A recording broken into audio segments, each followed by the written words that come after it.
So, anyways, I don't know what you're talking about, but let's see. I mean, most of it is just like regular stuff that the Japanese people know, but it's not really like techniques. Let's see. Hold on.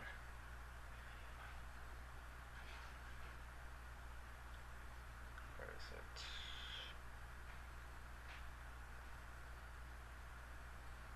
See if you guys can see that. Uh, well, DED. I mean, everybody knows about, or at least you should. But if you don't, then you can read the description right here.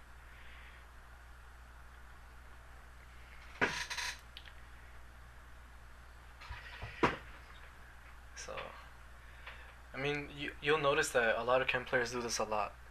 So when you watch like Japanese videos and stuff, you'll notice that people like Metric do that.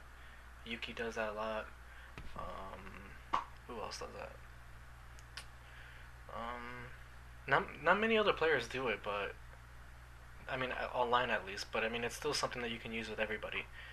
Um, but some of it is just character dependent because like you can actually accidentally buffer into a regular special move instead of the super itself. So for example, like low forward super with Ken is like low forward Kurosoko forward, and he has no special move. That's the Kurosoko forward, so he doesn't have anything to worry about. Um, Chun Li the same thing. So them two are the basic ones who can use that to the maximum advantage, especially with Chun Li. Oh my god! Like if you can measure, I mean, the good thing about it is it teaches you like meter management and stuff. So, well, I don't even think you guys can hear me. And, oh, I had the wrong headset on. Shit. But yeah. So it's it's good with certain characters, not everybody. Um, it's good with I guess it's good with Alex. You can use it with Alex. You can use it with probably Sean. You can probably use it with Dudley. Dudley you can't use it with. The characters that have like special moves with in regards to their supers too, you can't use it with. So the characters that have like identical like super like buffer motions for their supers with their special moves, then you won't be able to do it with that character. Um, Akuma, you can probably do it. I mean, the most you'll get is a fireball. Uh, mm, you can definitely do it with Remy, but it's not necessary. You can just hit confirm that. Who else? Um, that's about it. There's nobody else you can really do it with. I mean, it's basically just Ken and Chun who you can use it with when it's really like at the maximum potential. You can use it with them.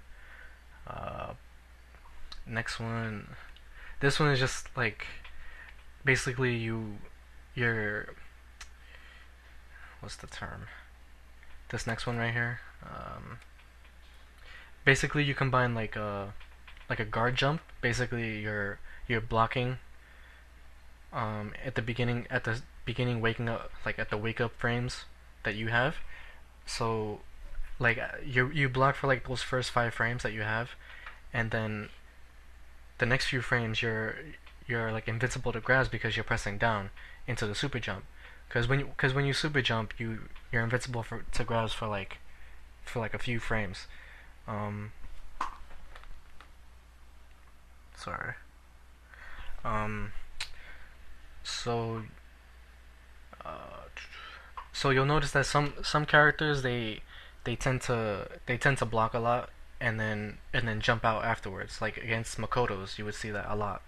So if you watch like MOV's matches against like any Makoto player, he definitely does that a lot. Like they block for the first few frames to avoid the mix up, and then they jump afterwards. Because basically what happens is if they if they get a block, then they get a block. They're continue blocking. But if nothing happens, then a command grab is coming out, and they're gonna jump right there. So it blocks the first few frames, so you don't have to worry about anything. And if a command grab is coming, if it's done fast enough, then you don't have to worry about that either. So that's just for that. And in between that, if you go into training mode and you notice something, like you'll see that that in the beginning frames of your jump, when you press grab, you you won't see any move come out. You won't see like any, because when you tech, when you jab and short, you either get a jab or a short when you jump. So if you try doing it in the air, you'll see that you'll get a normal out. But if you do it when like in the beginning frames of your jump, then you won't get anything. Basically, what that means is like if you're still on the ground, you'll get a tech. But if you're jumping, then you won't have to worry about it because they missed it anyways. So it's one of those things that you can do if you're really worried about like people grabbing you all the time, then you can do that. Um, this thing versus command grabs, that's just parrying and then jumping. It's not really anything crazy. It's mostly parrying down and then jumping because it avoids like regular grabs. Because like I said, if you super jump, then you have invincibility to regular grabs. Um, yeah, right here you'll see that. Yeah, he specifically said that to me.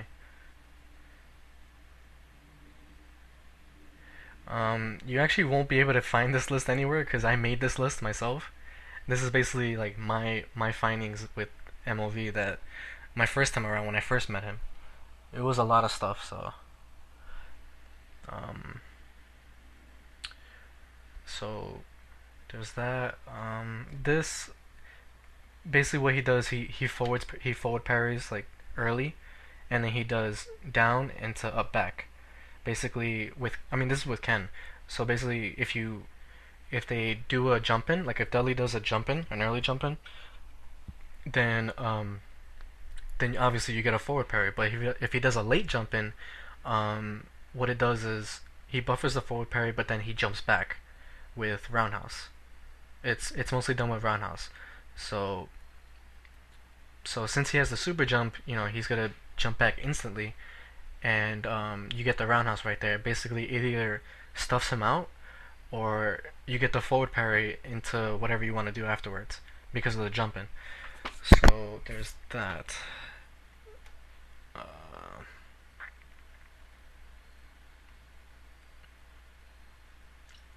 and there was another thing too where you just press you just press tech in between the like after the normal. So for example, uh, like if you press standing strong with Ken and you press like almost like a Kara but not a Kara, it's you're pressing the grab little bit after the startup of the normal. So basically the normal comes out but the grab doesn't. So there's no Kara grab for that. Basically what it does is like if somebody he mostly did it against people who are dashing in on him a lot, who like to dash in and grab. So basically like if you notice the high level players, they tend to do like strong fierce on players dash ins. So that's one of the things that MOV does. He does like standing strong, but then he presses grab in case he misses it. So he'll either get a tech or he'll get the standing strong, and he'll confirm that into a standing strong fierce into the shoryu or whatever he wants to do. So that's why you notice like when top Japanese players are playing, sometimes they get the strong fierce into a shoryu or a super or whatever when people dash in. I mean sometimes it's reactions for the most part, but other times this is something that he does. So um, and some of this other stuff is just punishments like punishing Hugo's clap with low strong from Elena and Ken. That's just normal stuff. This is just matchup stuff for Makoto versus Oro that he told me.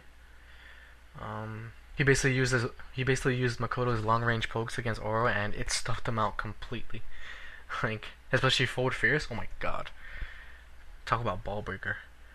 Um, and yeah, this is just buffering the tattoo from. That's a lot of thing. That's one thing that a lot of people don't do. Like when you're building normals, you can also buffer the special. So like for example with Akuma, low strong into tattoo, you can like buffer from a safe distance. you can build meter from a safe distance while pressing crouching strong, but then at the same time you can buffer. So it's like, uh, so it's just like, so you do it really fast, and what it does is, the tattoo won't come out because you didn't connect to anything. But if they dash in on you and the crouching strong hits, it automatically goes into tattoo. So that's one thing that a lot of players do. Like for example, Yun, he can do it with low strong into dash punch. That's something that I do too. Like you can do low strong into dash punch in case they dash in and they try to grab you. So there's that. Other characters can do it too, but it's just a pick your poison kind of thing, depending on what character you pick. Um,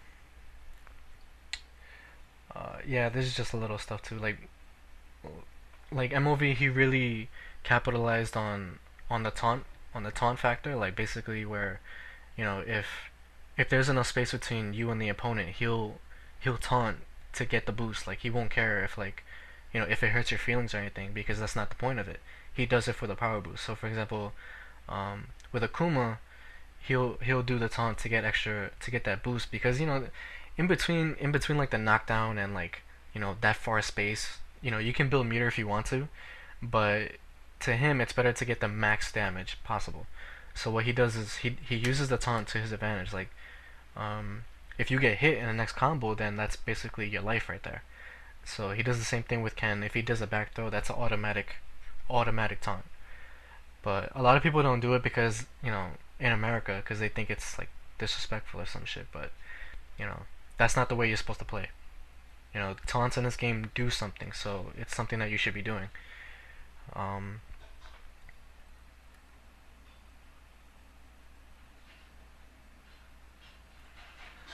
um, well, I mean, I might upload this anyways. But most of it is just stuff that people know already. Um, anyways, what's next? Ken in the corner. Yeah, a lot of people. This is one thing that I notice about a lot of people here, that they tend to like not really, they tend to like stay in the corner for some reason. Like when there's like this much space in the corner, people tend to like just stay there. And technically, you don't really have to do that, because for the most part, their normals take startup, so they're gonna wait for you to see what you're gonna do, because either they're gonna try to parry, or they're gonna try to like wait to see if you whiff or whatever. So basically, what I do, I use that to my advantage. I basically just like buffer a parry or something, or if anything, I just jump out and I dive kick out of there. Basically, it's what MOV, like he didn't speak English really well. I mean he did, but he just called it. He just said to switch. So basically, with Ken, you just do a regular tatsu behind them, and you switch sides. So that's basically what it is. And what it did was, if if the Ken player got a hit of the tatsu, of the normal tatsu, um, off of the opponent, it would push them back, so they would be safe. But if they jumped, it would knock them down automatically, and he would get a free taunt from that. So you can see right here. I mean, like I said, it's a smart way to escape, because you get behind the opponent. Um, with Ken, if you do a normal tattoo, you don't waste meter. Um, and they practically get knocked full screen if you do it right, and you get a free taunt. So other characters can do that too. Like Oro, he has a double jump, so he can definitely do that. Um, some characters, they just don't have the option to do that. Like Dudley, he can't really do that much. So he has to really fight his way out. But dive kick characters can definitely do it. Akuma can definitely do it.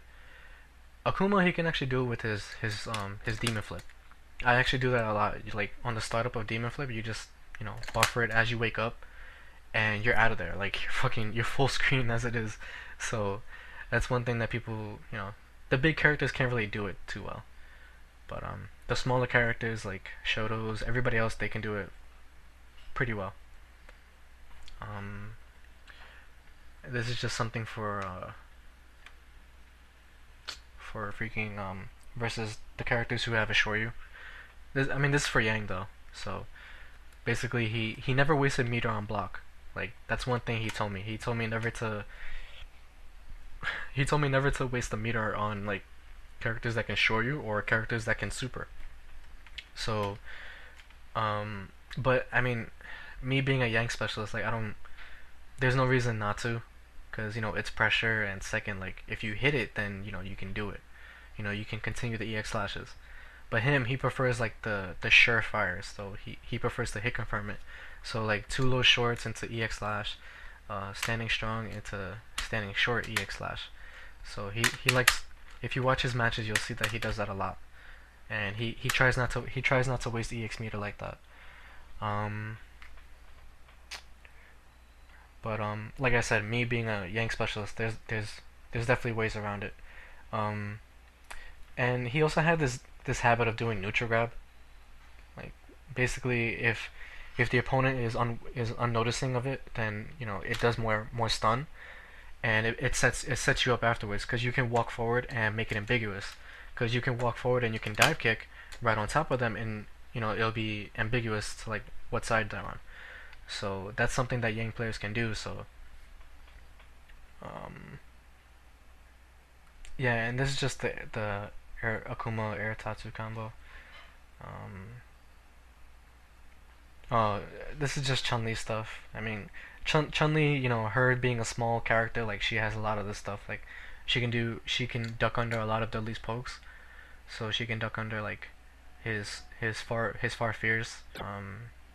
She can be outside his crouching roundhouse range, and she can punish all of that. She can punish with like crouching roundhouse or crouching jab. So it's one of those things that makes MOV so dangerous. Like you can't do shit against that guy if you're Dudley. You really have to go balls deep. So that's one of the reasons why Gunfight is, he always does good against him, because he just doesn't care. So he just goes in and like he just, plus he has the max punishes, so he knows what he's doing. Um, this necro Joe thing, a lot of people don't know this for some reason. Like they don't know that you can parry necro's drill down no matter where it is. So a lot of necro players, they tend to like back grab you and then do drill right on top of you. But all people have to do is just down parry twice and then punish, because he lands right in front of you, and it's a free punish.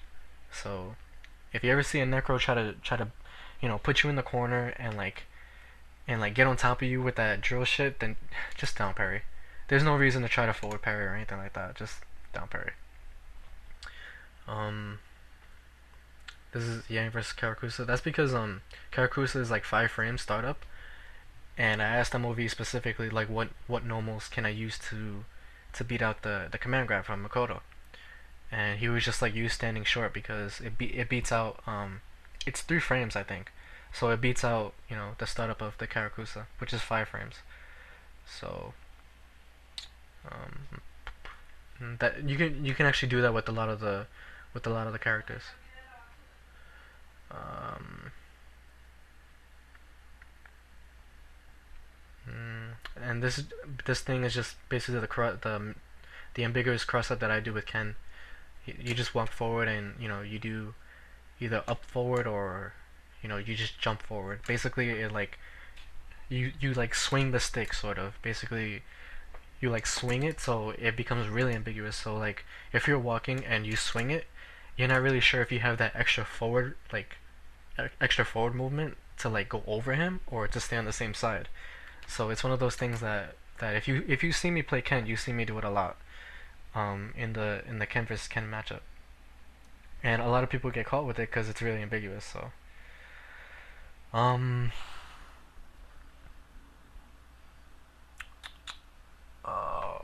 next one is just punishments off of universal overheads. A lot of people, they don't do this either. Like you can punish universal overheads on block with certain characters. Like Ken Super is like 2 frames I think, so you can parry a lot of the like a misspaced overhead into Super. So characters with like quick startup frames on their supers, like Yang, he has like a 1 frame startup. Chun, she has like a 3 frame startup I think. Ken has a 2 frame. So depending on the character, you can punish these things. Um, oh yeah, with smaller characters versus like bigger characters like Urien or Dudley or something. Like for example with Chun Li, you'll see that I have a description here. Like Like Dudley came down with a late jump in roundhouse, and Chun-Li was standing forward, like in the beginning frames of it, and then she crouched, and after that she like it was weird. He it was as if he buffered a parry, and then he crouched it, and basically the entire move whiffed over her head, and basically what it did was like, it gave him a free chance to get back the offensive. And I wasn't really sure about it, but I've seen it before again, and basically like a high jump normal will whiff under the smaller character. So basically, what they do is they crouch for a bit. It's actually the opposite of what I described here because I wasn't sure of it at the time. But what they do is they crouch like for the first few like frames where they're jumping in, and basically if it's a high jump in, then the character's move will whiff off of the small characters, and normally in high level play, players like to do late jump in attacks. So basically what you do is you crouch first, and the high jump in normal will whiff, and you buffer a parry afterwards. So basically what it does is if they do a high jump normal, it's gonna whiff, but if they do a late jump in, you're gonna get a parry. So that's why I said you crouch and then you block afterwards. So that's one of the things that you'll notice like MOV, he does it a lot against like Dudleys or something. He would crouch for like a long while and then buffer parry at the last minute. So basically if it's an early jump in, it whiffs, and if not, then he gets the buffer parry or the block. Because you buffer parry and then block.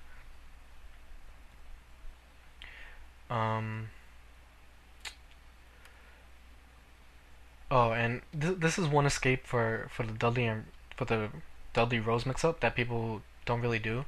I mean, I try not to do it either because I tend to like when I let go of the stick, I let go of the stick. So like I get antsy, and I try to like either block. But anyways, this is one thing that MOV like he told me once, but I didn't really put it into effect. Basically, Dudley players, they like to use the Rose mix up after they knock you down with the super. Now, what they do is they tend to go low short short or forward roundhouse, obviously. Now, obviously you can parry the Rose down, and basically what it does is you parry the Rose late, like pretty at the last minute, and basically what it does is if they go for a low short, then you and if you buffer the parry for the Rose, you'll get the parry for the low short too, since you buffered it really late. So it's like um after that you go back into neutral. So basically what it does is if they go for low short, you get the parry, but if they go for forward roundhouse, you're in neutral after you buffer the parry. So Dudley, they can't hit confirm off of a standing character into super. So basically the only thing you get hit with is the forward roundhouse. So basically it's a way to avoid the entire mix up in general, and not worry about like the low short or the 50-50 mix up. So there's that. But the reason why I don't do it is because a lot of people, they can mix it up really well. I mean, they can just use grab, or they can do low roundhouse, which has a lot more startup. So it's really like difficult to read. So that's why I don't really use it. But at a lower level, you can probably use this. You can probably use this technique really well. Um, and these are the last two things. I mean, this is with Chun-Li, but I don't think people are gonna like this. This is what makes her really cheap. So basically, in the corner, um, in the corner, against like Shoto characters, Chun-Li, obviously she has a follow up, but basically this technique is actually describing God, what's that technique called? It's called fuck. It's called TKD. There we go. That's it. I think it's. I'm pretty sure it's named after a player, but basically what it is like, um, when you reset a character, there's a certain amount of frames they have, um, to they have a certain amount of frames where they're in the air, and they're capable of being considered as part of an air reset. So basically, there's like they had a video where there's like a gauge. So when you reset a character, there's like a gauge that goes down. Basically, that's the amount of time that the character is considered reset. Now, when Chun-Li uses just neutral jump roundhouse off of her after a super, basically it it resets them at the perfect point. So like as she lands, the character lands at the same time. So she can land a little bit earlier, and as the character lands, she can do back fierce. And what this does is a lot of people they can do reversals and they can they can get out of that. But with this technique, what it does is like I explained earlier with the gauge, when the character lands at the end of the gauge, like right at the end, they're considered you know they're not reset anymore. They're just considered right there. So the amount of time that you buffered the motion for the shoryu or whatever, it gets stuffed out by the normal that you have to block. Because I mean you have to block after that, so it's considered like standing frames or whatever, or recovery or something like that. I'm not really sure because it's been a while since I've seen the video. But basically just think of it like this. There's a gauge that you have when you're reset, and basically it gets lower and lower as you fall down. So there's a certain amount of time where a character is considered reset, and if you land at the end of that time limit, then you won't be able to reversal or do a quick frame move that can stuff out meaty attacks. So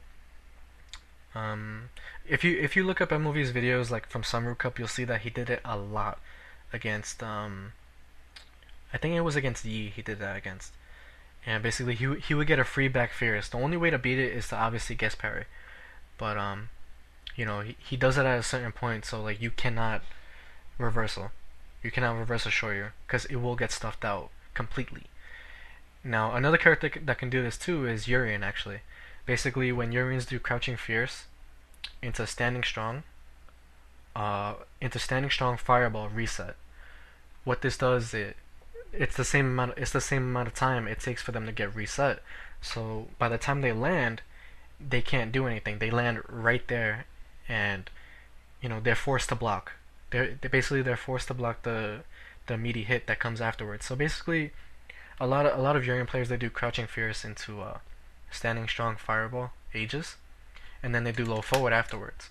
Because a lot of people they tend to try to parry or do something, but you can't do it against that. You're forced to block because if you don't block, then you're gonna get hit. And you can't super, you can't do anything because you're right there. So, and this is the last one. Some people don't really know about this actually. Chun-Li's super, like her follow up after her super, against certain characters, like against Shotos, it works perfectly. Against the big characters, it works perfectly. If you follow up with the standing jab, and you charge the EX spinning bird kick, and if you do it as soon as they land, the EX spinning bird kick will be considered unblockable. So basically, if you think about it right now, if Chun-Li catches you with low forward super, and then at the last minute she catches you with jump jab on the follow up, and as they land, the EX spinning bird kick is considered hit both ways, so it covers both sides. So it's gonna be considered unblockable. So it's gonna be one of those things where they won't be able to do anything. It's basically a free hit afterwards. So like as you can see right here, like it says like the EX spinning bird kick becomes unblockable like at that specific point where you guys land at the same time. So because basically when Chun-Li she does it, she's like in a neutral position. She like moves forward a little bit, but then she stays stationary right there. So basically, if you look at it, like if you think about it, this is the character and this is Chun-Li. They're both getting knocked up, and then standing jab hits. She lands right here, and the character is landing right on top. So basically, she does spinning bird kick, and both sides are covered right there, as the character lands. So it's considered unblockable. And And that's pretty much it. Like, this is pretty much all the stuff that I learned from Sunroof Cup. This is one weekend of information that I learned. I mean, aside from like playing good players and playing MOV, I learned all of this stuff just from one weekend. And it happened again when I went to the 25th anniversary. So, you know, a lot of people wonder like how do you get so good in one weekend after playing like just a few Japanese players or just one Japanese player. And that's what happens. It's just it's mostly the thought process that people have to consider. It's not really the competition. A lot of people have that misconception that oh, if you play strong players you're gonna get good. No, it's not like that. That's only if you play players who are near your skill level or above your skill level by a little bit. But if you're playing two big gaps, like two big huge gaps, you're not gonna learn anything at all. So it's one of those reasons why like I just stood back and just watched just I just stood there and I was just watching him. I mean, not to mention the fact that I was recording too, but you know that happens too. So I've recorded a lot of it. So like 90% of the stuff that you see here in this list, it's in the videos that I recorded from Sunroof Cup. So you don't have to take my word for it. You can watch it for yourselves. Um,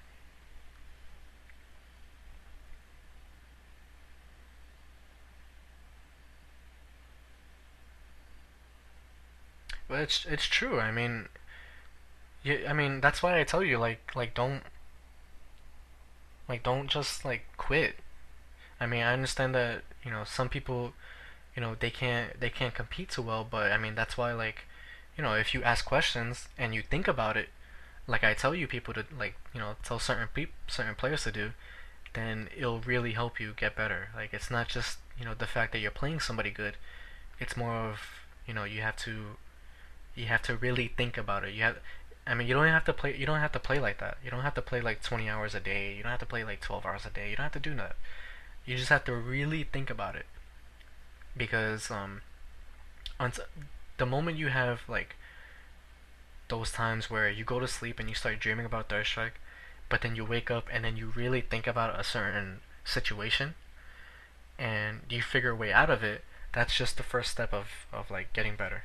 Like once you figure out how to get out of the certain situations that are troubling you, then that's it. Basically, what I used to do is I confined it. I confined my bad situations into one thing, and that was my wake up game. And you can ask Exo before I you know got this good, like he used to beat my ass worse than it is. Like he beats me every few, but before he used to like streak me bad, and it was that bad. And basically what it was is like I confined it to the fact that I used to guess a lot on wake up. I used to guess a lot, and I used to like you know try to do something on my wake up. Like I wouldn't block on my wake up, and it wasn't until like after a while I started playing more and actually thinking about it. It was mostly the thinking about that I you know that made me get better, because I was like, you know what, why am I worried about a grab? Why am I worried about getting hit? It's casuals. It's not a tournament. You know. So I told myself, I was like, you know what? The next time I get knocked into the corner and knocked down, I'm just gonna hold down back, and we'll see what happens. Basically, what I did was like I started realizing that a lot of things can be given to you when you take the time and you watch the opponent. So basically, when you watch their offensive, like as you wake up, and you see like their habits instead of your own bad habits.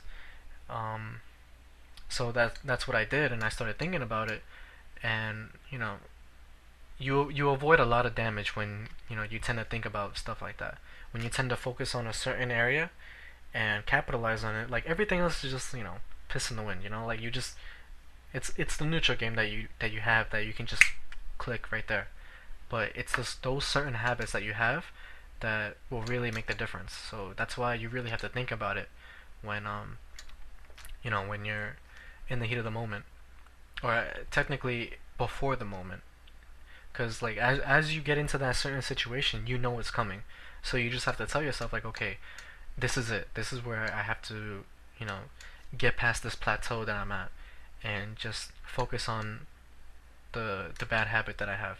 From there, once you break that bad habit, then you just you move on, and everything becomes second nature. And then from there, after you get to a certain level, then it just becomes the whole like thought process like during the game. So basically, like the mix-ups, like that's basically where it comes into play. So once you knock out all your bad habits, I mean the habits come down to the the mix-ups. So a lot of people would say like, oh, like like I do like low forward slash a lot, and a lot of people will get mixed up by that because I don't have to do low forward slash a lot. It's one of those things that like you know you figure out the mix up from there, but nobody else is focusing on their bad habits. So it's people have to really think about it like that, and once they get to a certain level, you'll start realizing that things become a lot easier, and the strain on your muscle memory, like for your not your muscle memory. Sorry, bad words. But the strain on your mental thought processes when you're like playing in the game, because it can be really stressing when you're playing. So, when you're in the heat of the moment and like you're trying to adjust like to 50 million things, if you break those bad habits, you only adjust to like 10, 10 things at most, and it makes playing the game a lot easier, and it makes it playing more fun. And that's basically the like the I guess the guideline for playing at a high level. You know, it's it's like most of the thought process goes into like breaking your bad habits, and that's it. But aside from that, like it's just the mix-ups afterwards, and from there, like you'll notice that when me, EXO, when any of the top players play, when we play against each other, it's not really us like having bad habits like, oh, I whiff grab again, or like, oh, like you know like why aren't I like blocking or something like that. It's mostly like okay, he caught me, I fell for this. Like for the next situation, I have to think about it and just like avoid it again. And from there, that's the mix up, and that's the high level part right there. So it really, you know, it breaks the bad habits so they don't show up as much. So, and that's pretty much the gist of it. That's how I got better. After I came back from Cali and played MOV and stuff for a weekend, like what was it, 3 years ago, and that's how I came back, and I started doing my thing, and then